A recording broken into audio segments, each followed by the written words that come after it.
when I thought about the concept of families and lines of belonging, all that I could think of was that it's all about perspective.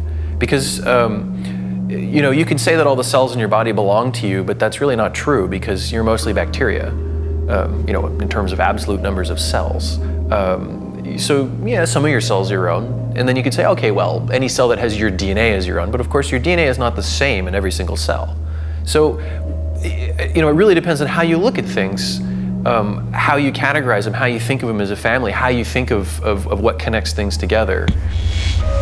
In particle physics, especially, we have examples of families. So there is no life involved in particles. They're just objects, neutrinos, electrons, quarks. And those are the most microscopic objects that are floating around in our universe and that we have discovered. And the interactions between particles within a family is stronger than interactions between different families. Of course, it's a fact that forces join atoms and forces join the world, and it's a fact that we belong to certain groups by our DNA. You know, there's certain factual things about belonging, right? But then how you think about it personally is something very different, you know, in terms of family and belonging.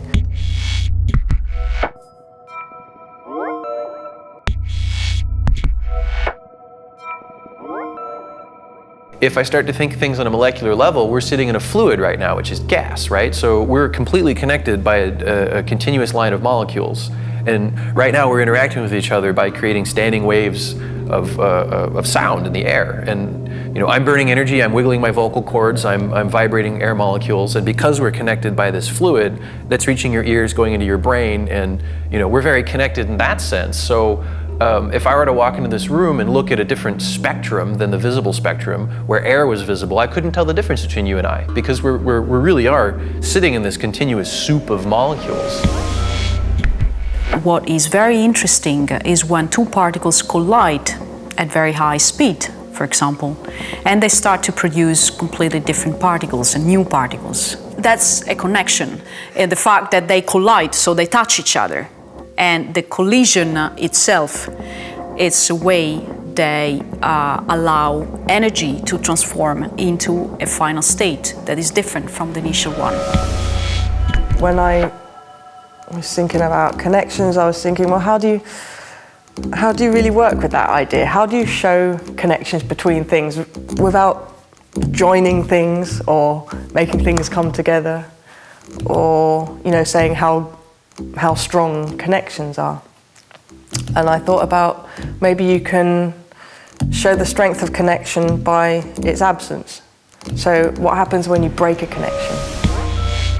You know, at least in my field, our constructs are so completely disconnected from nature, because there's always so many exceptions that I'm starting to doubt whether there are, I mean, I doubt whether there are even natural constructs, whether there is any order to the universe, whether the idea that the universe decided to organize itself into something that we as humans can understand as a family or a group, I'm not even sure that that's possible anymore.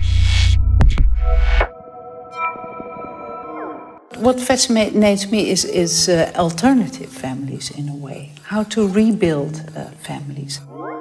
I don't believe that people belong only in their families. I believe that there is another kind of family outside of the genetic family that's really, probably for most of us, very important. I think this sharing of something that you have together really is one of the essential things of the family.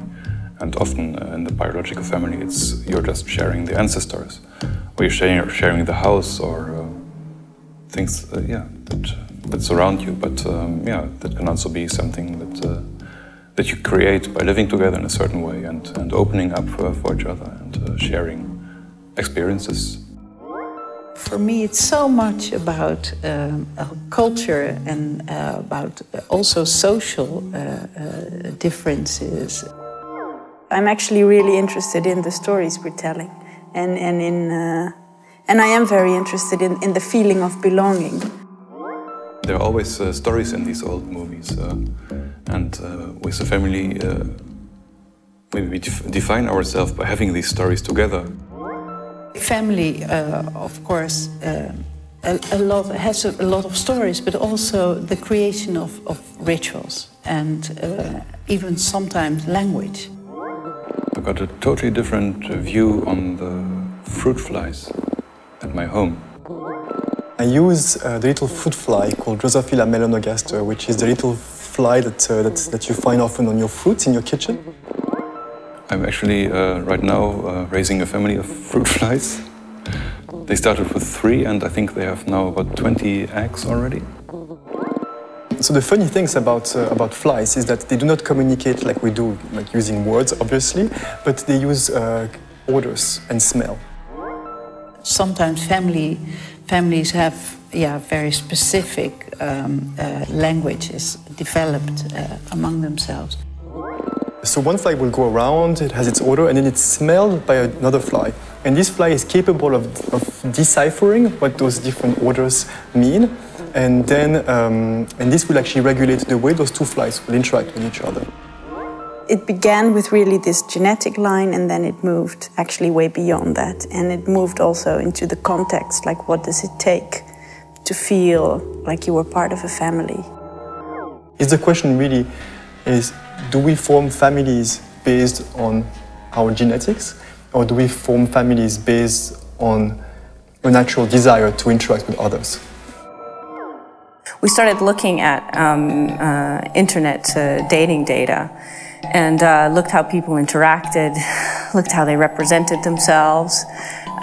You know, with these sort of classic things that women always lie about their weight, it's true, and on the internet, and maybe also in person, and men lie about their height and their wage. So it's a shockingly cliche sometimes what we find. It is shown that DNA matching is very important because you need to find a partner that possesses some genes you don't have. We notice that there's what we call homogamy, or so what that is the same kind of people are drawn to each other. If a female is looking for a partner, she doesn't know it herself, but in fact she looks for symmetry.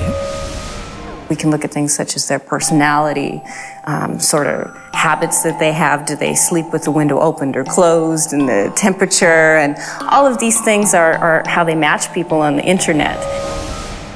It means healthy partner. And you want to have a healthy partner because you want to have a healthy father for your offspring. So you see that people are influenced by norms and rules, but you also see that their social networks are very important. So it's not just your immediate family that influences you, but it's often your friends, co-workers. We call them weak and strong ties as well. And certain species, certain individuals have developed certain tricks to make sure that they have spread the genes as much as possible before they die. So ego is in the middle. These people contact each other, and they have another group of friends or family that have absolutely no connection to the other area of their network. And it's a way to understand how people act and behave within a certain context, and who influences them or doesn't, and who talks with each other. And it's surprising how people can have very separate networks.